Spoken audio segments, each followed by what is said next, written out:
दिगंबरा दिगंबरा श्रीपाद वल्लभ दिगंबरा दिगंबरा दिगंबरा श्रीपाद वल्लभ दिगंबरा तलावमेव धान्यार्थी तेरे रम्य महेश आमच्च वेद दुग्धाब्धिं प्राप्तं रत्नं मया नृप पराशक्ति परां भोजं कृतकृत्योऽस्म्यहं ततः।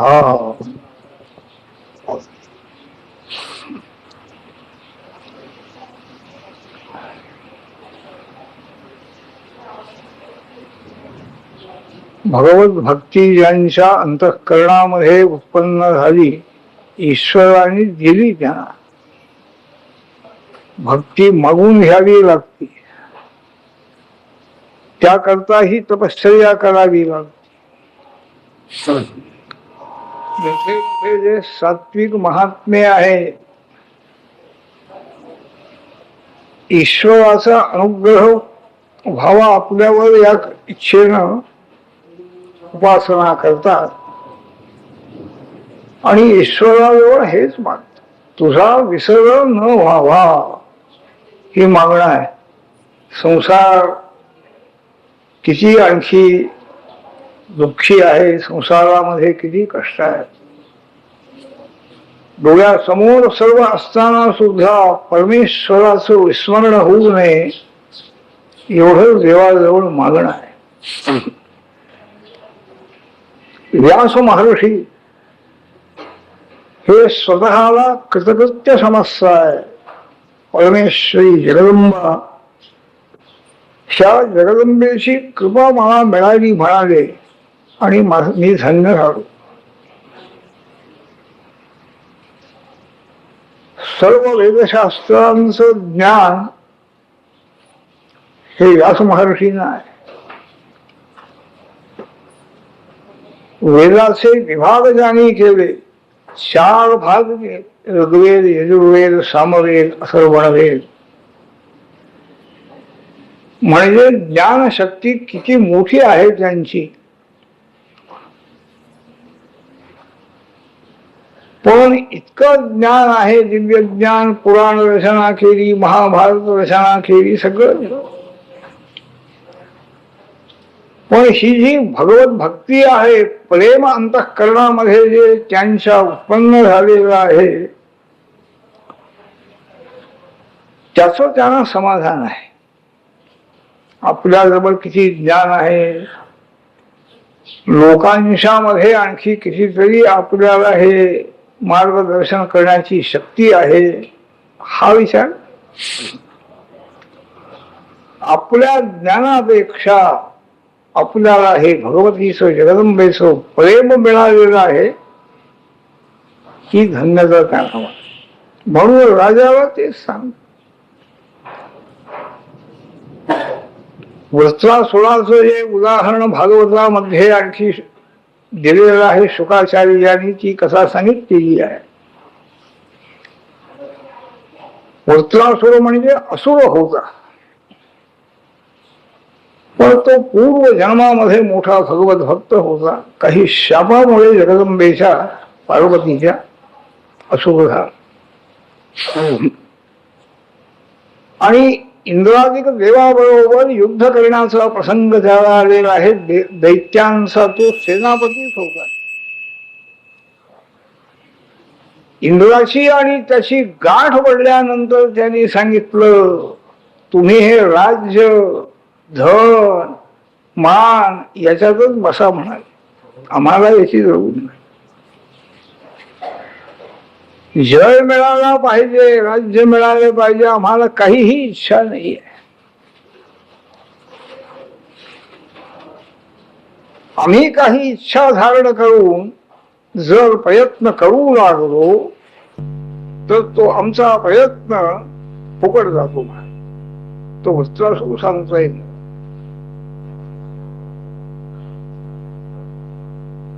काही आणखी राज्य मिळावं, मान सन्मान व्हावा, सत्ता मिळावी, याकरता काही प्रयत्न आम्ही करू लागलो तर ते सर्व व्यर्थ जातं आमचं. देव सगळं ते काही यशस्वी होऊ देत नाही. आणि ही आमच्यावर कृपा आहे म्हणाले देवाची. आम्ही समजतो आम्हाला अकिंचन बनवतो म्हणाले. काही जवळ नाही. एक परमेश्वराचा आधाराशिवाय दुसरं काही नाही. पण ते स्मरण किंवा तो आधार मनाला इतका आणखी आनंददायक समाधानदायक आहे की आम्ही अकिंचन आहोत हे बरं आहे.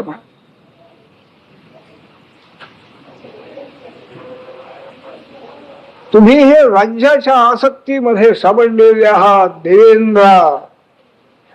तुम्हाला अशी वासना होणार नाही. परमेश्वराने मला आपल्या जवळ आणखी जागा द्यावी, मला बोलवावं, लवकर या जन्मातून मी मुक्त व्हावं, वैकुंठ लोकामध्ये भगवंताच्या जवळ मला राहायला मिळावं. जय मिळाला नाही तरी हरकत नाही, प्राण गेले तरी हरकत नाही. ही जी भावना अंतःकरणामध्ये आहे, परमेश्वराचं स्मरण अखंड राहिलं पाहिजे. तुकाराम महाराज म्हणतायत सांसारिक काहीही वासना मनामध्ये नाही आहे. सर्व ही वासना घालविण्याची शक्ती या भगवत भक्तीमध्ये आहे. हे त्या भक्तांच्या चरित्रावरून आपल्याला समजून येत.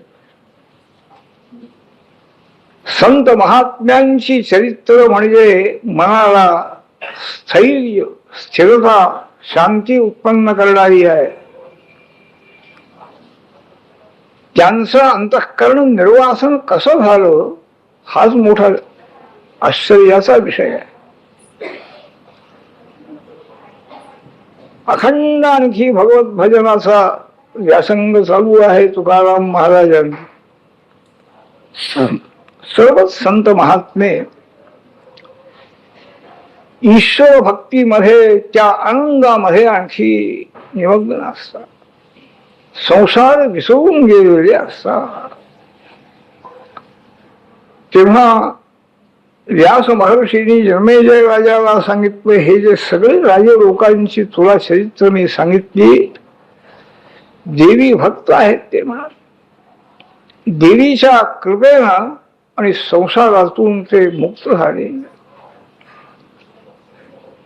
संसारातून बाहेर पडणं फार कठीण आहे बाबा.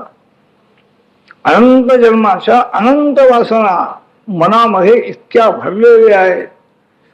पुन्हा पुन्हा त्या वासना अधिक अधिकच होत जात आहे. तृष्णा ज्याला म्हणतो अशा वासना, ह्या वासनेमध्ये सापडलेले सर्व ही जीवात्मे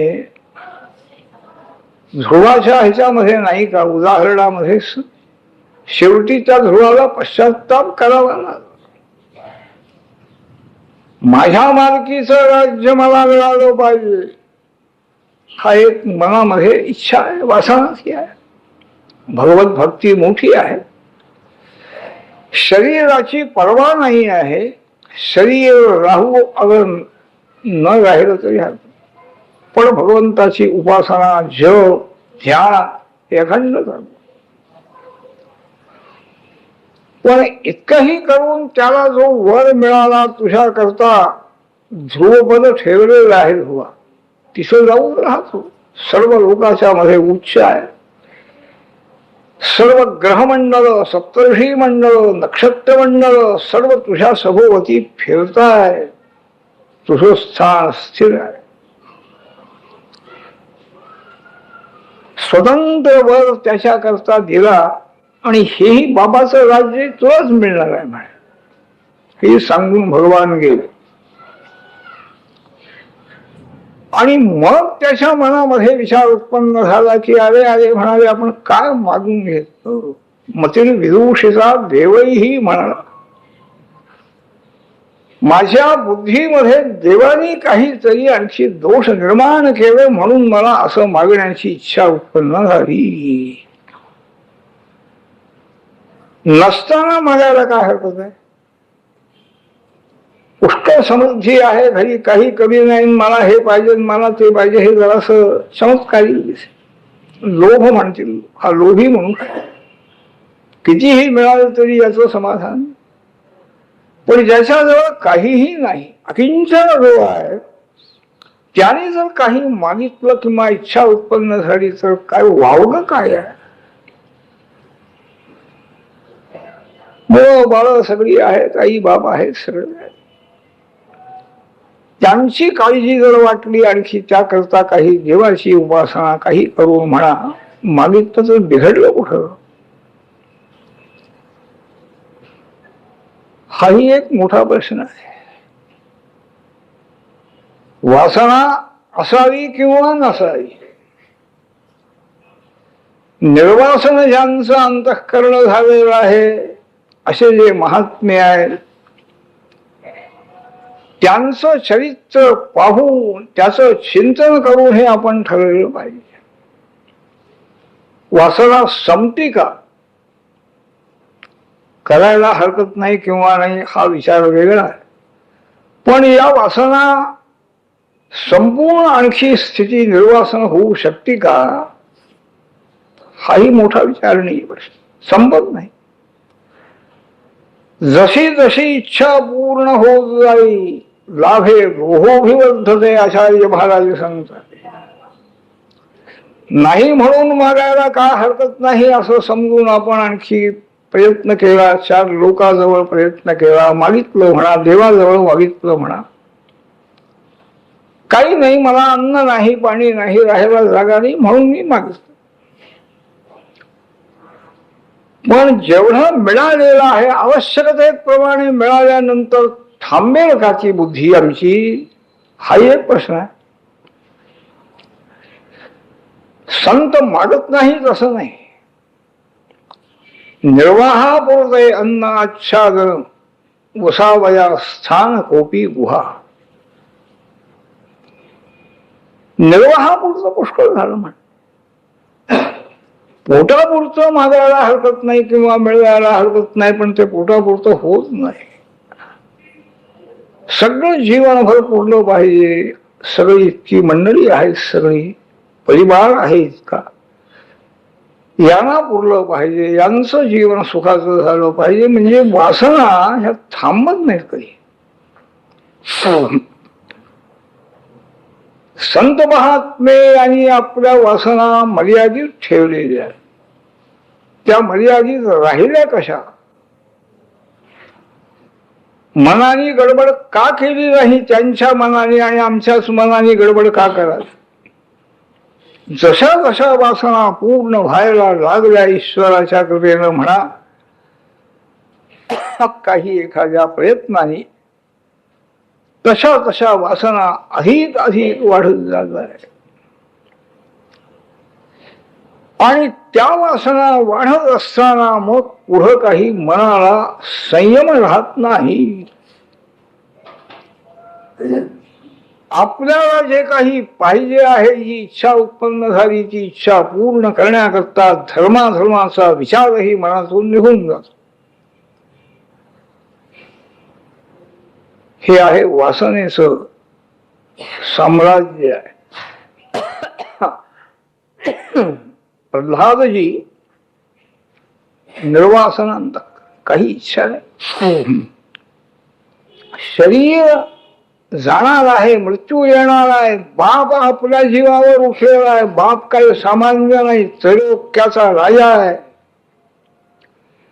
त्याच्या तोंडातून जी वाणी निघेल ती सगळी खरी होत. सगळे देव दैत्य दानव गंधर्व सगळे ताब्यामध्ये आहेत. अशी बाबाची शक्ती आहे. तो मला मारणार नाही हे त्याला समजलेलं आहे, दिसत आहे, प्रयत्न चालू आहेत बाबाचे, पण त्याला भीती वाटली नाही. वासना अंतःकरणामध्ये असेपर्यंत भीती आहे. निर्भय झालेले असतात संत महात्मे. स्पष्ट आणि निश्चितपणाने ते सांगू शकतात, मार्गदर्शन करू शकतात. ऐकणाऱ्याचं जर काही पुण्य असेल त्यांनी ऐकलं तर त्याचं कल्याण होणार आहे. तर त्याच्या अंतःकरणामध्ये काहीही इच्छा नाही आहे. शरीर राहावं अशी सुद्धा इच्छा आहे. ज्याने निर्माण केलेलं आहे त्याच्या इच्छेप्रमाणे सगळं चाललेलं आहे. मी काहीतरी प्रयत्न करून मला आणखी जीवन मिळावं, मी जिवंत राहावं, काही नाही. इतकं ईश्वरावर ज्याने आणखी सगळं सोपवून दिलेलं आहे, त्याच्या इच्छेप्रमाणे सगळं जगाचं कार्य चालू आहे, हा पूर्ण विश्वास. आणि शेवटी त्याला प्रतिस्पर्धी जी त्याच्या बाबाची शक्ती होती तीच व्यर्थ फुकट ठरलेली आहे. काही त्या शक्तीचा उपयोग झाला नाही, शस्त्रास्त्रांचा उपयोग झाला नाही. त्याला मारायचं आहे, प्रल्हादाला जिवंत ठेवायचं नाही. हा एक आग्रह आहे, अभिमान आहे, मी मोठा आहे. माझ्या शत्रूचं म्हणजे हरीचं भजन करणारा मुलगा माझा शत्रू आहे, तो जिवंत राहून उपयोग नाही. किती प्रयत्न केले जाते. जेवढा जेवढा आणखी नाश करणारे पदार्थ होते त्या सगळ्यांचा उपयोग केला. शस्त्रास्त्राने मारण्याचा प्रयत्न केला, काही नाही. केसालाही धक्का लागला. अग्नीमुळे मनुष्याचं शरीर जळून जातं, सर्वच पदार्थ दग्ध होऊन जातात. त्या अग्नीमध्ये टाकलं, काही नाही. हाही निर्भय आहे आणि तोही जास्ती अभिमानाला अहंकाराला पेटलेला आहे, असं सर्व आहे. पाण्यामध्ये टाकलं, बर्फामध्ये टाकलं, विष दिलं, सगळे प्रयोग करून काय अभिचारिक प्रयोग केले, मंत्रांनी मारण्याचा प्रयत्न केला, काही नाही. कोणतीही जगातली शक्ती प्रल्हादाला मारू शकत नाही, हे डोळ्यासमोर त्याला अनुभव आलेला आहे हिरण्यकशिपूला. पण माघार नाही. ही वासनाच आहे, अहंकार, हट्ट ज्याला म्हणतो आपण. साधारण एकदा वाटलं त्याला की काय माझ्यापेक्षा काही मोठी शक्ती जगामध्ये असावी, याला मारण्याचा मी इतका प्रयत्न केला पण हा मरत नाही, कोण याचं संरक्षण कोण करणार, असा थोडासा विचार मनात आला. जवळचे श्रीमंतांच्या जवळ असतात, काय राजेसाहेब, काय घाबरण्याचं काही कारण नाही. आपले गुरु महाराज थोडे बाहेर गेले, ते आले म्हणजे आपण सगळं ठरवू, याला मारायला काय वेळ आहे, आपण त्रैलोक्य सगळं जिंकलेलं आहे, इतकी आपली शक्ती आहे. म्हणजे अहंकार जास्तीत जास्ती वाढविणारीच मंडळी जवळची असतात. श्रीमंताला विवेक सांगणारी आणखी पाठीमाग त्याचा अहंकार, त्याच्या वासना कमी करणारी मंडळी भेटत नाही आहे. त्यामुळे आणखी शेवट झाला, तो गेला. हिरण्यकशिपू जिवंत राहू शकला नाही. त्याला शेवटी विनाशाय दुष्कृतां ही प्रतिज्ञा आहे देवाची. हे जे आणखी असे दुष्कर्म करणारे, सज्जनांचा छळ करणारे लोक आहेत, ते जिवंत राहू शकणार नाही. त्यांचा देहात्मवाद आहे, आमचाही देहात्मवाद आहे. त्यांचा देह राहणार नाही. त्यांची बुद्धी राहील, पण ती बुद्धी चांगली राहील किंवा नाही हे सांगता येईल. प्रल्हादाचा देह गेला तरी त्याला भीती नाही वाटली. देह जाऊ दे म्हणा, देह जाणारच आहे. हिरण्यकशिपूने आज मारलं नाही, पुढं काय कायमचं राहणार. हा विवेक आहे. असेपर्यंत मात्र आणखी शुद्ध बुद्धीनं परमेश्वराचं चिंतन करणं, ईश्वराच्या आज्ञेप्रमाणे वागणं, एवढं आपलं कर्तव्य करायचं आहे. म्हणून केवढी अहिंसा त्याच्या मनामध्ये आहे की प्रत्यक्ष बाप मारण्याचा प्रयत्न करत असताना सुद्धा काही बापाचा नाश व्हावा असं मनामध्ये विचार सुद्धा आलेला नाही आहे. त्यामुळे त्या हिरण्यकशिपूची शक्ती निष्फळ झाली, तो गेला, नाहीस झाला, नाश झाला त्याचा. आणखी स्तुती कोणी काही करायची? प्रल्हादजीने शेवटी स्तुती केली, राग शांत व्हावा. इतका राग त्या राक्षस जातीचा आलेला होता त्या भगवंताला. सिंहासनावर बसले, आणखी रागावर जवळ कोणीही जाऊ शकत नाही. लक्ष्मी देवीला आणखी ब्रह्मदेवाने सांगितलं, तुम्ही जाऊन तेवढा देवाचा राग कमी करायचा, आम्हाला जवळ जाता येत नाही, घाबरलोय म्हणे. लांबून पाहिलं देवी नसे नाही म्हणे, हे आजपर्यंत असलं कधी पाहिलं सुद्धा नाही म्हणे, तुम्ही जाणे तुमचा देव जाणे म्हणे. मग प्रल्हादाला ब्रह्मदेवाने तयार केलं. तुझ्या बाबावर फार रागावलेत म्हणाले देव, त्यांचा राग शांत तू कर म्हणाले. म्हणजे कोणालाही देवाचा राग शांत करता आला नाही, तो हा 5 वर्षाचा मुलगा शांत करू शकेल असा विश्वास वाटलेला आहे ब्रह्मदेवा. इतकी याच्याजवळ मोठी शक्ती आहे. कारण अहिंसा, अंतःकरण अहिंसा प्रतिष्ठा झाली आहे. मारणाऱ्याबद्दल सुद्धा मनामध्ये आणखी द्रोह नाही आहे, शुद्ध अंतःकरण आहे.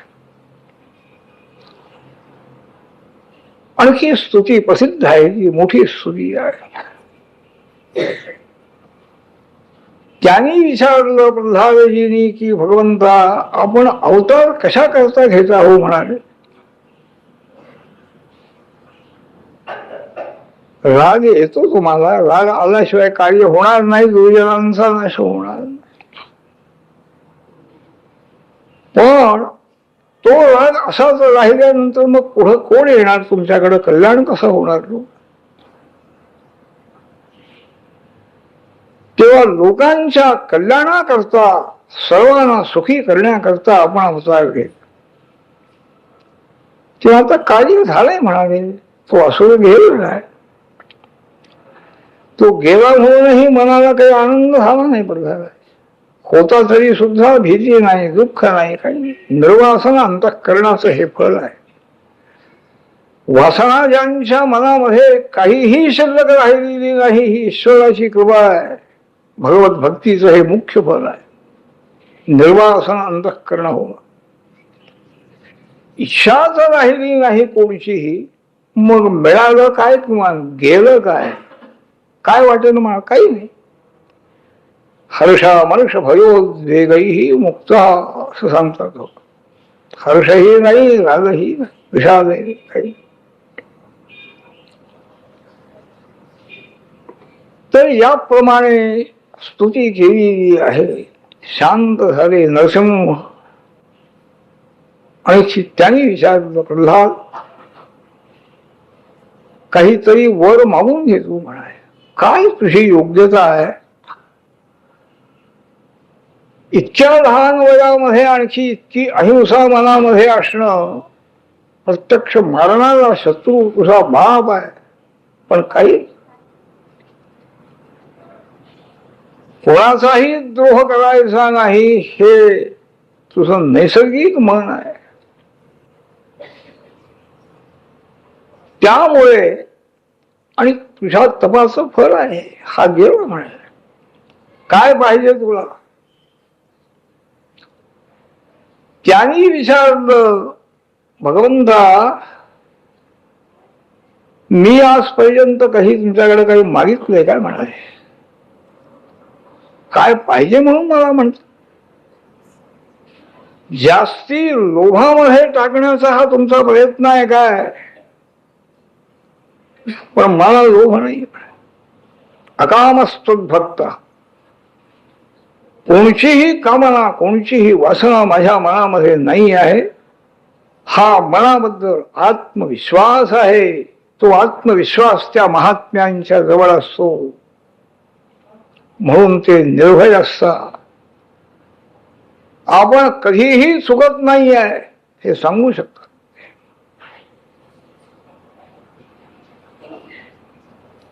निश्चयाने आणखी भगवंताची आज्ञा पालन करणारे महात्मे कर्मयोगी असले तरी सुद्धा ते पूर्ण आणखी आत्मविश्वासी असतात.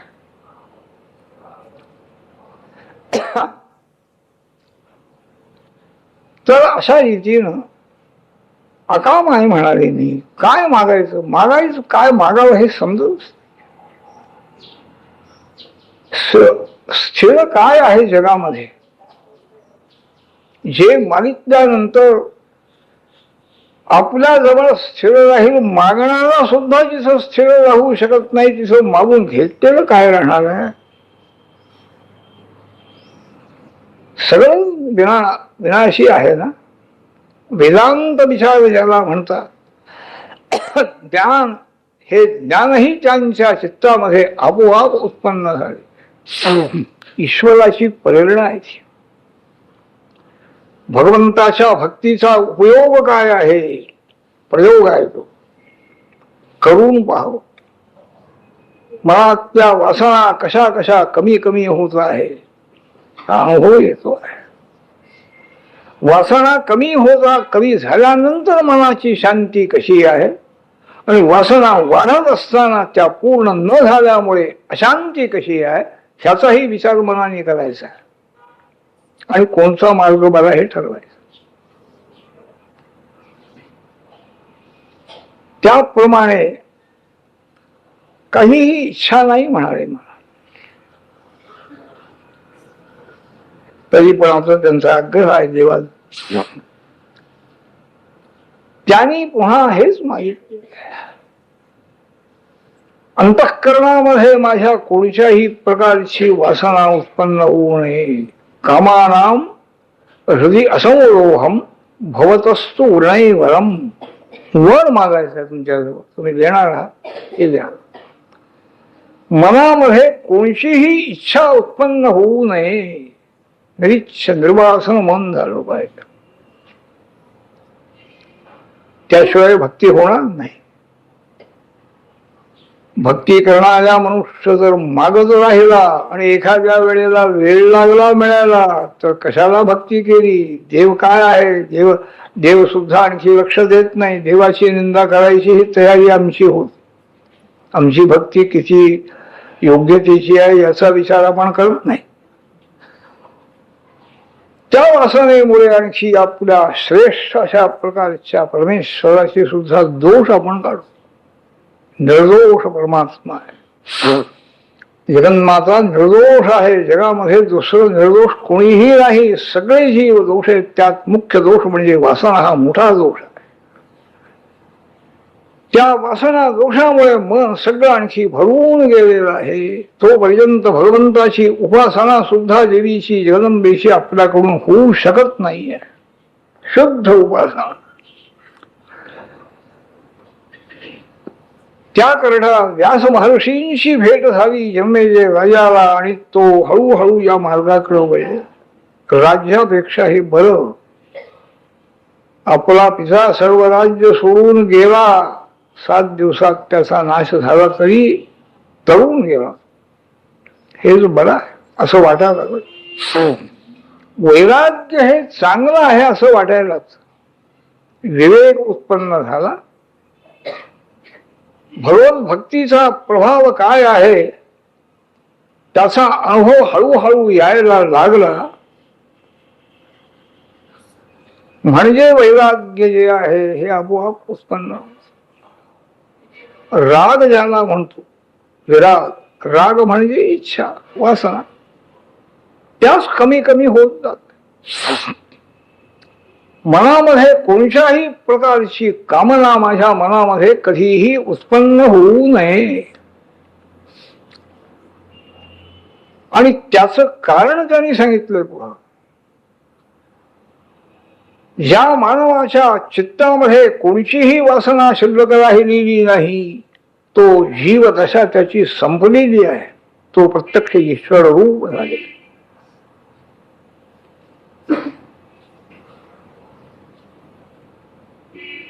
ज्या वेळेला अंतःकरणातल्या सगळ्याही वासना नष्ट होऊन जाती, काही इच्छा नाही. चांगलीही नाही, वाईट आहे काही. अशा भूमिकेवर गेलेला ज्ञानी महात्मा आणि जगामध्ये जगाकरता करेल का काही? कसं त्याला काही जग कुठं त्याच्या समोर काय आहे? लोकसंग्रह म्हणतो आपण, काही नाही. तर मनामध्ये असलेल्या सगळ्याही वासना, सात्विक राजस तामस सर्व वासनांचा क्षय प्रयत्नाने भगवंताच्या कृपेनं सद्गुरूंच्या कृपेनं ज्यांनी आणखी प्राप्त करून घेतलेला आहे, वासना क्षय झाला. ज्ञान झाल्यानंतर सुद्धा वासना क्षयाचा अभ्यास करावा लागतो, मोक्ष मिळत नाही. तर प्रल्हादजी सांगतायत की भगवंता, मनातल्या सर्वही वासना ज्या वेळेला दूर होती, शुद्ध मन झाले, काही इच्छा नाही आहे. देवाची पूजा करायची आहे, जगदंबेची पूजा करायची आहे, तेही विसरून जातो. पूजा झाली की नाही काही लक्ष नाही. झोप आली म्हणून आणखी लक्ष न जाणं हा निराळा प्रश्न आहे, झोपेचा नाही समज. पण अंतःकरण इतकं त्या आनंदामध्ये निमग्न झालेलं आहे की त्या आनंदामुळे सगळेही शारीरिक वाचिक सर्व क्रिया आपोआप बंद झालेल्या आहेत. ही स्थिती आणखी उपासना मार्गामध्ये मिळाली पाहिजे. विसरणं, देवाची पूजा विसरायला शिकायचं आहे, पण अगोदर करायला शिकलं पाहिजे.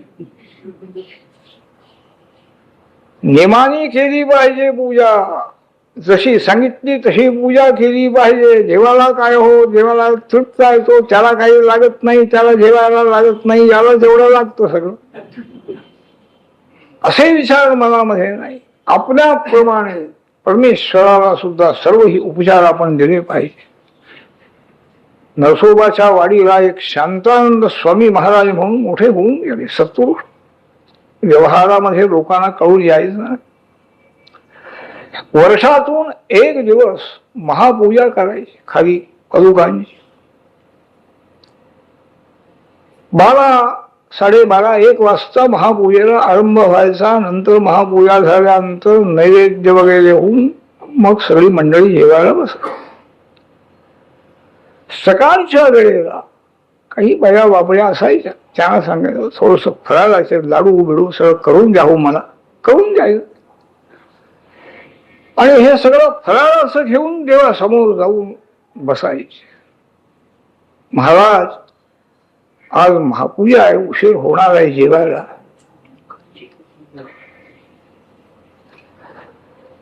आपल्याला भूक लागेल, जसा देहे तसा देवे, ही उपासना त्यावेळेला सिद्ध आहे. खरी भक्ती प्रार्थना करायची आणि नंतर मग पुढचे सगळे कुठं हे होतंय आपल्याला. यथाविधी सगळं झालं पाहिजे, अगदी शास्त्राप्रमाणे मर्यादेप्रमाणे झालं पाहिजे. त्याचं फळ मग सगळं विसरून जात आहे. सगळं विसरणं याचा अर्थ अहंकार नाहीसा होणं, म्हणजे सगळं विसरणं. करता मी आहे अशी जोपर्यंत बुद्धी आहे, तसं मनामध्ये सगळं स्मरण आहे. मी इतकं केलं, मी इतकं केलं, मी इतका उपकार केला, अमक्याला इतकं दिलं, अमुक केलं, मी केलेलं आहे. हा अहंकार जोपर्यंत शिल्लक आहे तोपर्यंत आणखी विस्मरण नाही आहे. पण मनाची अवस्था बदलून टाकायची आहे. खरा विजय हा की अनंत वासना मनामध्ये सारख्या उत्पन्न होत आहेत, वाढत आहेत, अनेक जन्म त्यामुळे घ्यावे लागत आहे, तरी सुद्धा त्या कमी होऊ शकत नाही आहे. त्या सगळ्या वासना आणखी दूर झाल्या पाहिजेत. आपल्या अनुभवाने आणखी दुःख आपल्याला मिळतंय, अनुभवाने तरी कमी कराव्या, पण कमी करता येत नाही. सवयच लागली जायची. एक वासना वाढली, तृप्त झाली, पूर्ण झाली की त्याच्या बरोबर दुसरी आलीच आहे, उत्पन्न झाली. तर अशा शेवटी मनोनाश त्याला नाव दिलेलं आहे त्यांनी शास्त्रकारांनी. वासनाक्षय आणखी मनोनाश. मनोनाश म्हणजे मनाचा संपूर्ण नाश नाहीये, मनाचा स्वभावच बदलून जाणं.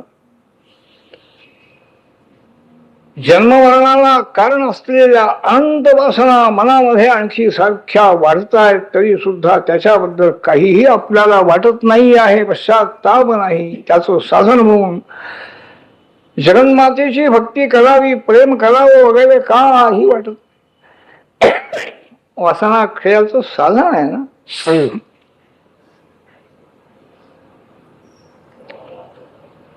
तरी अशा रीतीनं प्रल्हादजींनी सांगितलं, विमुंचती यदा कामान मानवो मनसी स्थितान तैहेव पुंडरीकाक्ष भगवत्वाय कल्पते.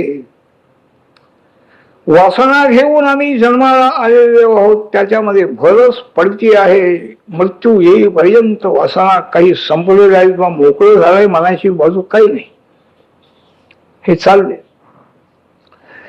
आणि संत महात्मे भगवत भक्त जे आहेत, त्या भक्तीच्या प्रभावाने अंतःकरण आणखी एकाकडून मोकळं होत आहे. प्रल्हाद ही आणखी अत्यंत श्रेष्ठ भूमिकेचे ज्ञानी भक्त आहेत. माझ्या मनामध्ये कोणतीही वासना, कोणतीही इच्छा राहू नये. का मागितलं याचं कारण ते सांगत आहे. मनातल्या सर्वही वासना ज्याला दूर करता आलेल्या आहे, शुद्ध ज्याचं मन झालं, तृष्णा काही आशा नाही, तर तो जीव जसा त्याची संपुरी म्हणाले. भगवत्वाय कल्पते, तो साक्षात भगवानच झाले. ज्ञानी तो आत्मैव मे मतम भगवान सांगतायत ना. ज्ञानी भक्त आणि मी याच्यामध्ये अंतर नाही म्हणाले. तो ज्ञानी हा आहे, भगवत भक्त आहे. निर्वासन अंतःकरण ज्याचं झालेलं आहे, तो आहे प्रजहात यदा कामान सर्वान पार्थ मनोगतान आत्मन्येव आत्मना तुष्टः स्थितप्रज्ञस्तदोच्यते. तो ज्ञानी आणि मी एकच आहे. म्हणजे जीवात्मा तो आता राहिला नाही, संपली जीवदशा. पुन्हा जन्म मृत्यू काही नाही, कर्म नाही, काही नाही. वासनाच नाही तर कर्म कुठले? वासनेमुळे कर्म होता, पाप पुण्य. कर्म झाली की पुन्हा नवीन शरीर घेणं भागच आहे त्याचं कर्म होण्याला. तेव्हा हे सर्वही आणखी कर्मक्षय होणं, कामक्षय होणं, कर्मक्षय होणं, आणखी मनोनाश याचा अर्थ मनाचा स्वभाव शांत झाला, स्थितप्रज्ञ त्याला म्हण. प्रज्ञा त्याची बुद्धी अत्यंत स्थिर झाली, कोणत्याही गुणामध्ये गुंतलेली नाही. सात्विक कार्य तरी केलं पाहिजे असं तरी आपल्याला वाटणार. चार लोकांचं कल्याण होत आहे बाबा, आपण प्रयत्न करून शाळा चालवूया, काहीतरी दवाखाना काढूया, काहीतरी हे करूया, लोकांना उपयोग होईल, परोपकार होईल. इच्छा चांगली आहे, सात्विक आहे, पण ती वासना आहे. त्यामुळे पुन्हा जन्म घ्यावा लागेल. काही शिल्लक राहिलेलं असेल होण्याचं काम, मरणाच्या वेळेला डोळ्यासमोर विचार असा मनामध्ये की अरे व एवढं राहिलं, हे आपल्या संस्थेचं असं झालं असतं तर बरं झालं, म्हणजे पुन्हा जन्माला यायला पाहिजे. तर प्रल्हादजींचा विवेक इतका पक्का आहे, त्यांची ज्ञान भूमिका, भक्ती भूमिका इतकी पक्की आहे की वासनाक्षय झाल्यानंतर तो जीव संपला, अहम गेला. त्याचा अहम गेला की जीव गेला. मृत्यूच्या वेळेला जीव गेला आपण म्हणतो, तो जीव गेला नाही, जीव कायम आहे. शरीर गेलं, पुन्हा दुसरं शरीर आहे, त्या दुसऱ्या शरीरात त्या जीवाला त्यांनी घेतलेलं. जीवनाश म्हणजे स्थितप्रज्ञावस्था, भगवत भक्तीची पराकाष्ठा प्राप्त झाल्याशिवाय आणखी जीवस्वरूप नाहीच होत नाही. तर प्रल्हादजी मागायचं झालं तर इतका विचार करून मागितलं पाहिजे. देव देणार आहेत आता त्यात काही शंका नाही. तर जे मागितलेलं असताना पुन्हा मागण्याची पाळी येणार नाही. संपलं जन्म मरण संपले. जीव दशाच माझी संपवून जाईल म्हणाले, माझ्या वासना गेल्या म्हणाले, म्हणजे तशी स्थिती करा. म्हणजे तुमच्यामध्ये माझ्यामध्ये अंतर काही ठेवू नका. ही केवढी मोठी भूमिका आहे. शरीराची तर काळजी नाहीच नाही. पहिल्यापासूनच देहात्म विवेक झालेला आहे. क्षेत्रज्ञ विवेक. देवाची इतकी कृपा आहे आरंभापासून. नारद महर्षींची कृपा आहे. नारदांनी त्याला उपदेश करून सिद्ध केलेला. आईच्या गर्भामध्ये असताना प्रल्हादजी तयार झालेली आहे. हे नारदांची कृपा आहे. त्यांचा संकल्प आहे की हा जीवात्मा भगवत स्वरूप झाला पाहिजे. गर्भामध्ये असताना सुद्धा आणखी महात्म्याने संकल्प करून त्याला सिद्ध करणं केवढी पुण्याई आहे. किती सत्कर्म, किती जन्मामध्ये त्यांनी सत्कर्म केली असती. सत्कर्म ही करीत राहिलं पाहिजे सारखं, पुढे म्हणून उपयोग नाही. तेव्हा अशा दृष्टीनं व्यास महर्षी ही सगळीच मोठी मोठी मंडळी महापुरुष त्यांना म्हणतात. आणि त्यांचा विवेक, त्यांचं आणखी निर्वासन, अंतःकरण, भगवत प्रेम हे सगळं आणखी त्यांच्या जवळ व्यवस्थित आहे. तोच अभ्यास आहे ना. मूलंतरो केवळ आश्रयंतः. ज्ञानी मनुष्याचं वर्णन आचार्य महाराज करतायत. पाणिद्वयं भोक्तु ममत्रयन्तः कंथामिव श्रीमपि कुत्सयन्तः कौमीनवन्तः खरु भाग्यवन्तः. आम्ही भाग्यवान आहोत. नुसतं अभिमान बाळगून आम्ही राहिलेलो आहोत. पैसा आहे आमच्याजवळ, सत्ता आहे, 4 लोक मानताय, केवढं भाग्य आहे आमचं. नाही म्हणा, तुमचं भाग्य नाही आहे. ज्या मनुष्याची मनोवृत्ती अशी झाली आहे तो खरा भाग्यवान आहे. कौमीनवंत खरू भाग्यवंत. मूलंतरो केवळ भाष्ययंत सांगतायत आचार्य महाराज अनुभवाने. झाडाखाली कुठंतरी राहणारी दिशा, काही घर नाही. अनिकेत स्थिरमती भक्तिमान मे प्रियो ना. अनिकेत घर नाही. घर केलं की आलं असते, वासना आल्या. कुठंतरी झाडं आहेत, पुष्कळ देवानी आणखी अरण्य निर्माण, कुठंतरी झाडाखाली राहायचं, वेळ काढायचं, चिंतन करायचं. भगवंताकडं मन लागलेलं आहे. कुठेही बसल्याबरोबर आणखी ध्यान लागताय. भंडारा डोंगरावर जावं तुकाराम महाराजांनी आणखी जय जय रामकृष्ण हरी सुरुवात केली की संपलं. देह गेहात्म विस्मृती. देहाची आठवण नाही, घराची आठवण नाही. आत्मीय कोण, स्त्री पुत्र, अहंताही गेली आणि ममताही गेली. दोन्ही दोष गेले. अहंकारही नाहीसा झाला आणि त्या अहंकारामुळे माझा आहे, ही स्त्री माझी आहे, ही मुलं माझी आहे, हे घर माझं आहे, धन माझं आहे. माझा माझा म्हणून किती ममता उत्पन्न झाली आहे वासना रूपाने मनामध्ये. ते सगळंही विसरून जाण्याचं सामर्थ्य ज्या भगवत भक्तीमध्ये आहे तो अनुभव तुकाराम महाराजांनी घेतला. इतरांना शक्य कशी नाही. वाचतो आपण गाथा, परंतु त्यांची भूमिका त्यांनी कशी मिळवली असेल, देवाची किती कृपा त्यांच्यावर असेल, त्यांनी किती जन्माचं पुण्य साठवलेलं असेल, हा विचार केला पाहिजे. सर्व विसरून जायचं आहे. वासना जर मनामध्ये असतील तर विसरणं शक्य नाही. तेव्हा निर्वासन अंतःकरण ज्यांनी करून घेतलेला आहे तो जगदंबेचा प्रसाद आहे, व्यास महर्षींचा सिद्धांत आहे, पराशक्ती प्रसाद राजेलो हे जगदंबेच्या प्रसादाने आणखी संसारातून बाहेर पडले म्हणाले. आणि मलाही ते मिळालेलं आहे, आपला अनुभवही सांगतो. सर्वत्र आणखी वेदशास्त्र वाङ्मय जे आहे ते आणखी बुद्धीमध्ये आहे नाही, ते सगळं मी पाहिलं म्हणाले. आणि त्यातून हे जगदंबेची भक्ती करावी असं मला सिद्धांत हा आणखी तात्पर्य सार मला मिळालं आणि त्यामुळे मी कृतकृत्य झालो. स्वतःला आलेला अनुभव सांगणारी मंडळी अशी आहे, मी कोणत्या मार्गाने गेलो आणखी सर्व वासना माझ्या मनातल्या गेल्या आणि पूर्ण शांती मला मिळाली, हे अनुभवाने सांगणारी मंडळी भेटणं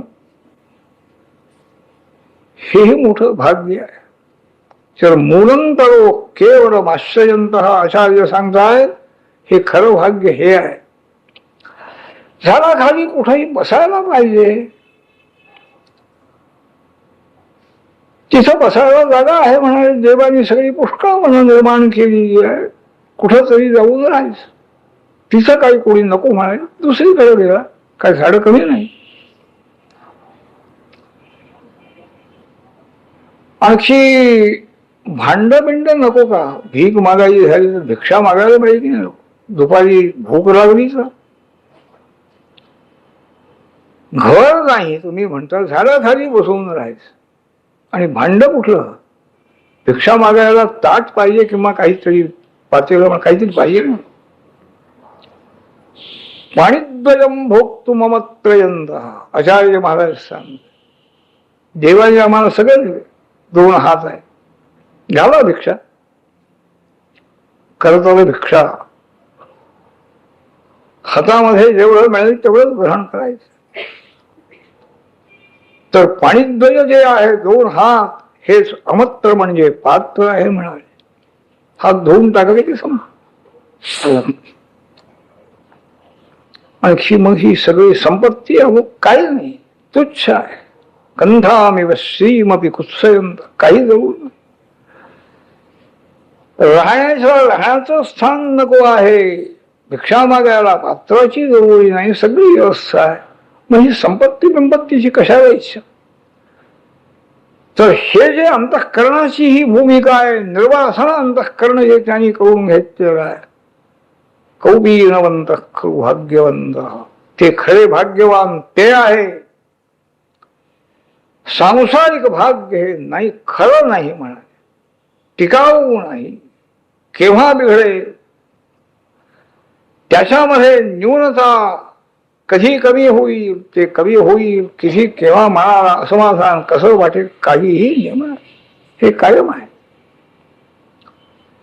विवेक आहे, पूर्ण वैराग्य आहे,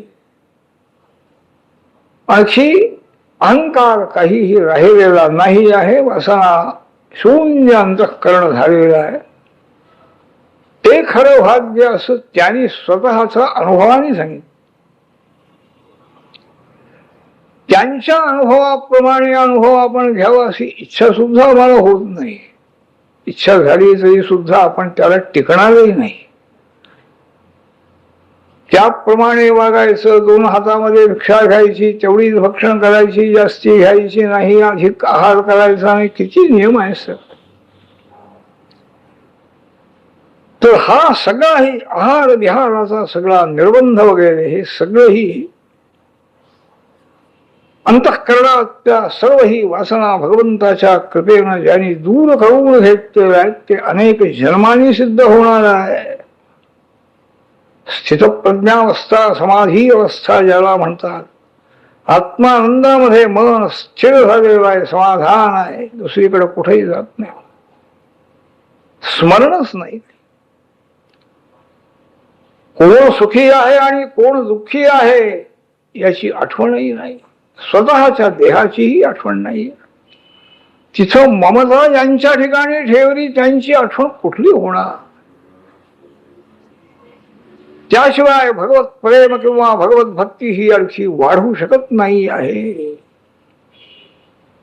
हे व्यास महर्षींनी आणि मुद्दाम जन्मेजय राजाला कृतकृत्योस्म्यहंततः चरित्र ऐक म्हणाले. जगदंबेनं हिमालयापासून अवतार घेतला. हिमालयाची कन्या गौरी पार्वती हाही एक अवतार आहे. आणखी लक्ष्मी हाही अवतार. हिमालयापासून अवतार घेतला तसा दक्षापासूनही त्याच जगदंबेनं सती या नावाने अवतार घेतला. तर असे 2 अवतार धारण केलेले आहेत जगन्मातेनं. असं व्यास महर्षींनी सांगितल्यानंतर जन्मेजय राजांनी विचारलं, महाराज जगन्मातेचे अवतार हे 2 हिमालयाची मुलगी झाली, दक्षाची मुलगी झाली आपण म्हणता, आणि मूळ अवतार तर वेगळे आहेत म्हणाले. महालक्ष्मी समुद्र मंथन देवदैत्य करीत असताना समुद्रातून महालक्ष्मी आणखी प्रगट झाली असं सांगत.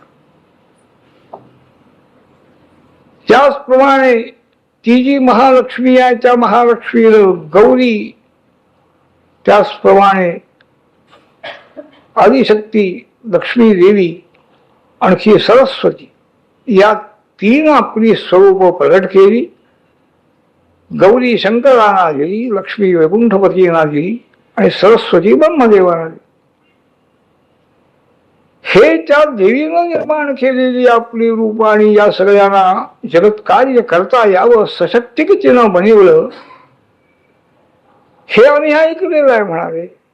आणि आता तुम्ही सांगता की हिमालयाची कन्या झाली, दक्षाची कन्या झाली, हे कसं काय आहे? हा एक प्रश्न आहे. पुराण वाङ्मयाचा अभ्यास हा अतिशय कठीण आहे. पुराणामध्ये अनेक संदेह निर्माण होत आहेत. हे एका ठिकाणी असं सांगितलं आणि पुन्हा दुसरीकडे अवतार झाला असं सांगितलं, ह्याचा समन्वय कसा करायचा?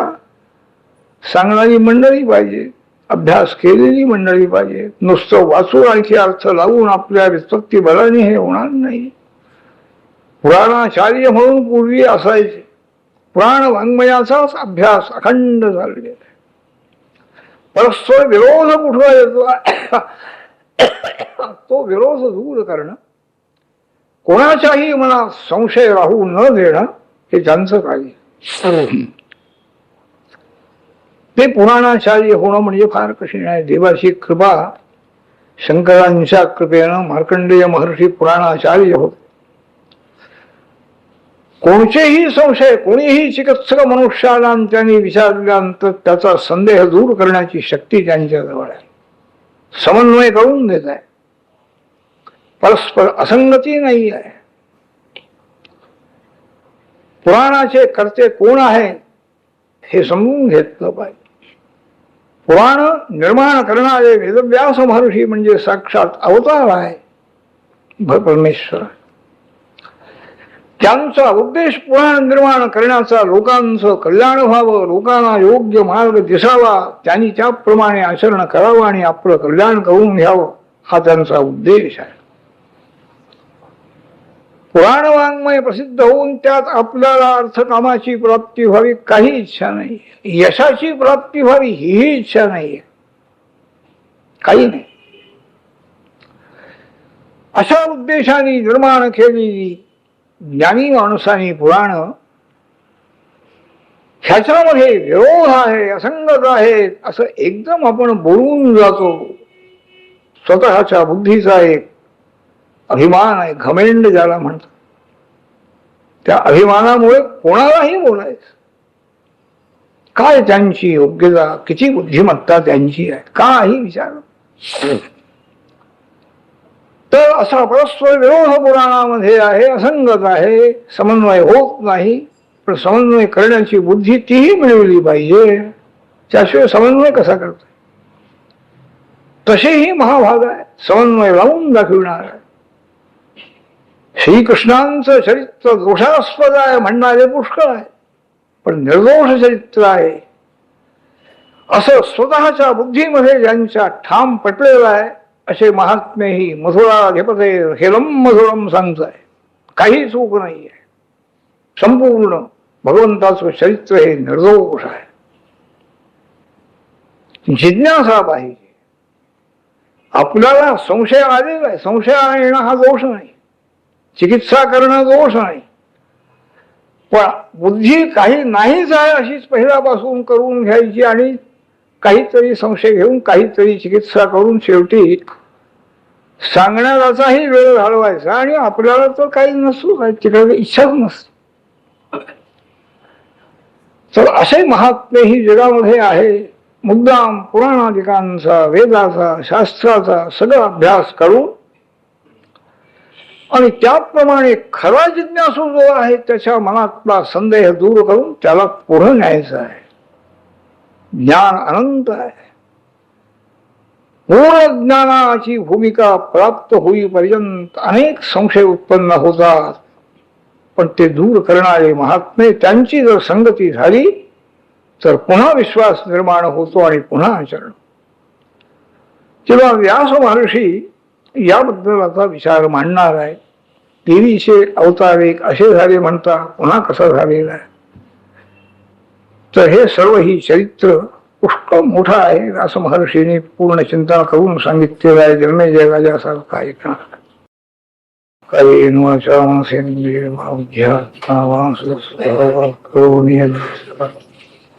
नारायणाय समर्पये. सर्वमंगलमांगल्ये शिवे सर्वार्थसाधिके शरण्ये त्र्यंबके दिगंबरा दिगंबरा श्रीपाद हरिगंबरा.